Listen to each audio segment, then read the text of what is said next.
कोकणातील चिपळूण तालुक्यातील तुरंबो येथील श्री शारदा माता मंदिरात नवरात्र उत्सव साजरा होत असताना माजी मंत्री आणि गुहागर विधानसभा मतदारसंघाचे आमदार भास्कर जाधव यांनी कुटुंबासह भक्तिपूर्ण सहभाग घेतला। दरवर्षीप्रमाणे यंदाही मंदिराच्या गाभाऱ्यात धोतर, शेला आणि पगडी परिधान करून पारंपरिक जाखडी नृत्य सादर करण्यात आलं।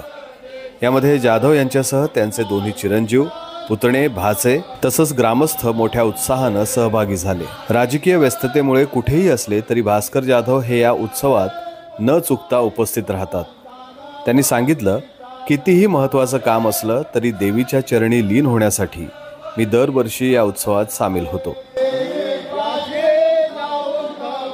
या नृत्यानं गावकऱ्यांमध्ये एकजूट आणि भक्तिभाव वाढला आहे। हा उत्सव तुरंबो गावाच्या सांस्कृतिक वारशाचा अविभाज्य भाग मानला जातो। भास्कर जाधव हे रत्नागिरी जिल्ह्यातील प्रभावशाली नेते म्हणून ओळखले जातात। त्यांचा राजकीय प्रवास 1992 मध्ये रत्नागिरी जिल्हा परिषद सदस्यापासून सुरू झाला होता। 1995 आणि 99 मध्ये चिपळूणमधून शिवसेना आमदार म्हणून निवडणूक त्यांनी जिंकली। त्यानंतर राष्ट्रवादी काँग्रेसमध्ये दाखल होऊन 2009 मध्ये नगरविकाससह 9 खाती आणि रत्नागिरीचं पालकमंत्रीपद त्यांनी भूषवलं आहे। 2013 मध्ये वन खात्यासह 7 खाती सांभाळली। 2019 मध्ये पुन्हा शिवसेनेत परतल्यानंतर गुहागरमधून आमदार म्हणून निवडणूक जिंकली।